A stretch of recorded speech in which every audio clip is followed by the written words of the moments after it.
Good morning, Coach.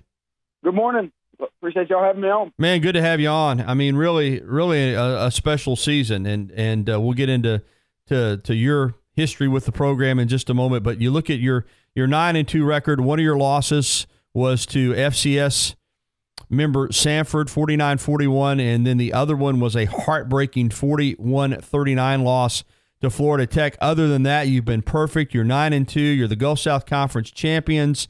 You play in the first round of the Division II playoffs a week from Saturday at home against either Delta State or Bowie State, I believe. Just in Delta State, of course, you've already played and beaten. Mm-hmm. What a phenomenal season. I mean, I know when you took the job there, this was the goal, and you've had good teams, but to be the outright GSC champions, that's something to be really proud of. It is, and our coaching staff and players have done a tremendous job this year, but really just going back through the years as we've progressed a little bit each year to get to where we are now. And, to be outright conference champs is special. Winning 9 games in a regular season for the first time since the 70s, I believe was the last time it was done here. It's really a testament to what our players and coaches have been able to do. And then the number 1 seed in our region in the playoff brackets, which gives us the bye this week, and then we get to wait the winner of that Delta Bowie game, like you just said. It's really just it is fantastic. I'm really excited for our players and our coaching staff and our community. Yeah, I said first round. Actually, you get the bye, so you'll be waiting for the winner of that game. I've always said, I went to Jacksonville State years ago, so I was very familiar with the Gulf South Conference back when Troy was still there and Jacksonville State and Nicholls State and so forth. But it's always been kind of a mini SEC, and when you navigate through that the way that you have, you got a quality football team, a football team that potentially has enough players to win a national championship. Do you agree with that? Well, that's the goal, and that's always we always feel like whoever comes out of this league, should have a shot for that, just because of what you just said, how strong the league is. And there's 4 of us, 4 GSC teams in the playoffs, so it's a good chance we'll have to wade back through the league as we go through the playoff stretch here. But we're just excited to be able to do it. And yes, our goal is to find a way to be the last team standing in the end. Your history with the program, I alluded to it. You're a former record-setting quarterback at UWA. So to get to come back and lead your alma mater as the head coach was special for you. I know that. I've asked you about that before. But still, you're a head football coach, and people love you. But if you don't win, you're not going to be loved for long. So to be able to come back and do what you've done in terms of the program, because that's some pressure, I think, when you come back to your alma mater, because if it doesn't work out, you may not be viewed the same way you were before. How gratifying is it to come home and to put together the type of teams you've been able to put together there?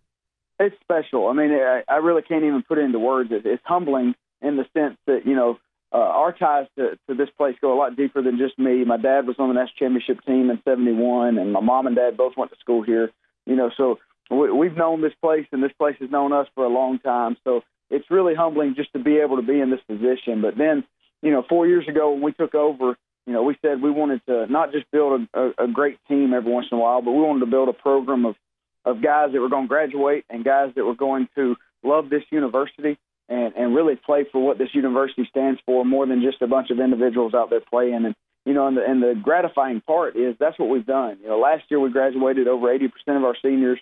We've got over 80% of our seniors in this class set and on track to graduate by May. And here we are winning a GSC championship ring and entering the playoffs with guys that love each other and love this university and take a lot of pride in that. So, that to me is as gratifying as any other part of it. Obviously, this is the way I feed my family, but I've been a part of a coach's family my whole life, so I understand that aspect of it. But, it's so good to watch these young men that we recruited in here and told them, hey, we want you to get your degree with a championship ring on your finger, and they're going to be able to do that. What's it been like, not just in the campus community, but in the town? Because having covered UWA before, I know how much that town is crazy about UWA athletics. What's it been like since winning the Gulf South Conference championship? Oh, it's been buzzing. as we started out this season, everybody kind of thought we had a chance to be good. So everybody in the community was excited about it. Obviously, anybody outside the community didn't think we were. The coaches picked us fifth in the league in the preseason poll. It took us a long time to even get into the top 25 poll, but each week that we have been able to win a big game, more and more the community just gets excited and rallies behind us. And this university and the administration have done a great job of fostering that atmosphere. But you know what Livingston is. I mean, it's a town that's proud of West Alabama and proud to have the university here and wants to see any and all success in all phases. And for the football team to have this success, it really excites people and it makes this time of year a lot more exciting and fun to be around. West Alabama head football coach Brett Gilliland, our guest here on the Gary Harris Show on the Bud Light Hotline. His team, Gulf South Conference champions. How important is it after you've played 11 games to get that bye, and not only in terms of being able to watch these two teams, Delta State and Bowie State, play on Saturday, but to have kind of some time to get the reset button and to give you guys a little bit of a break? How huge is the bye? I think it's a really big deal. We don't get in Division II, we don't get an off week. We play 11 straight weeks, and we've already talked about this conference and how grueling it is. So it's 11 straight weeks of mental exhaustion for our guys. And the biggest thing I think out of this bye week is that the mental preparation that they get to relax on for a few days. And we're still going to have some practices. We're still going to do some things, but we'll be able to get some guys back to 100% or closer to 100%. Physically, but mentally they get to what you just said, hit the reset button. And I think it's really, really important for us. And, of course, another big aspect of winning the conference and getting the bye, and we talked about the fervor in the community, is you get to play at home in that first game. That's right. And that'll be a fun time, fun atmosphere, and hoping a bunch of people come to Tiger Stadium the Saturday after Thanksgiving at noon to watch us and be loud and cheer us on. You said, Coach, you were picked fifth in the preseason poll. I know a football team evolves as you go through the season, but did you have an idea before the season that this could be a championship team, or have they surprised you? Without a doubt, our coaching staff, we thought when we ended the season last year, it didn't end the way we wanted it as far as playoff-wise. We felt like we got snubbed out of the playoffs. We knew what we had coming back, and retention is so hard to do in Division II, but we knew we were able to retain our players, and we really felt like this was a championship team coming back. And all along, that's the way we treated it. That's the way we talked to our guys. They believed it. And, it really has not, and I don't mean to sound cliche, but it has not surprised anyone in our building. We really, if we weren't at this point of the season with this record and with this trophy, we were going to be disappointed. And that's kind of how we've approached the year. Off subject a little bit, but it ties into your program. You're winning games there at UWA because you've recruited good players, and that you can see as a football fan on the biggest level, the NFL. I mean, you got guys not just on rosters, but I mean, you got guys that are players. I mean, from Malcolm Butler to Tyreek Hill to Seth Roberts. I know you've got a couple of other guys that are on rosters. In fact, I think you might have. You're one of the top Division II programs in the country right now as far as producing NFL talent. I mean, how much enjoyment do you get out of that, number one, and how big is that in terms of a recruiting tool for you to bring players into UWA where you can say, hey, we may be a small school in a small community, but you can get to the NFL and you can be a star. That's right, and it is. It's fun to watch those guys, because those first three guys you mentioned, Tyreek, Malcolm, and Steph, they're not just there. They're making plays. Steph is making game-winning touchdown catches. It seems like every other week. Malcolm's doing what Malcolm's done since his first year and making a huge impact for the Patriots. And then Tyreek is just electric and fun to watch. Probably the most exciting guy to watch play on Sundays in the league right now. And then we got Deion Lacey, who's on with the Bills. He spent some time in the CFL. D. Virgin was actually on the 53-man roster at Houston at the beginning of the season, and then Ota Foster was the other one. He was with the Ravens. He's now back in the CFL where he has 2 Grey Cup rings already.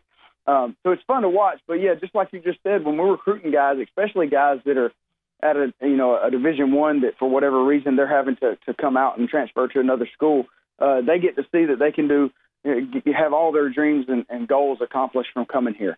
And that, obviously being able to play at the highest level and make an impact when you get there is one thing, and they know they're going to get that exposure as well as they will anywhere. Coach Saban does a great job, and we really appreciate him. He allows us to bring our pro day up there.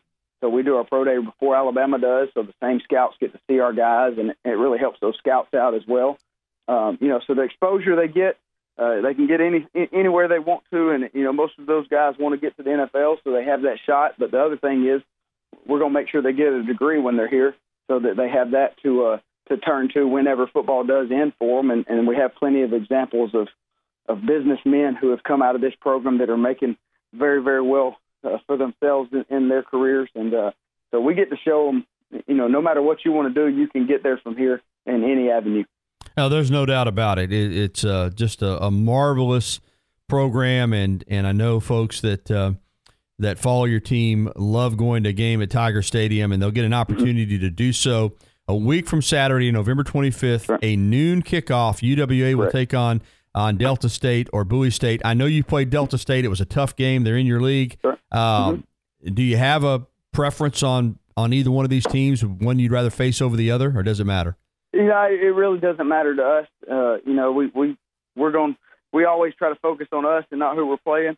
Don't know a whole lot about Bowie State. Obviously, we feel like we know a good bit more about Delta State. But regardless, what I told the team Sunday is, on that Saturday, there's going to be a really good football team come up and line up against us, and we're going to have to be able to be ready to play our best game of the year to keep progressing through this playoff. Well, congratulations, Coach, on a great season, continued success, and good luck. I know you mentioned your dad played on that 71 national championship team, and buddy, I know that's a special team, but you would love to bring another national championship to the West Alabama Tigers in the Livingston community, and maybe this will be the year. Good luck. There's no doubt. I appreciate you having us on and talking about us for a little bit. We want to get people in Tiger Stadium that day. Absolutely. Thank you, Coach. Thank you.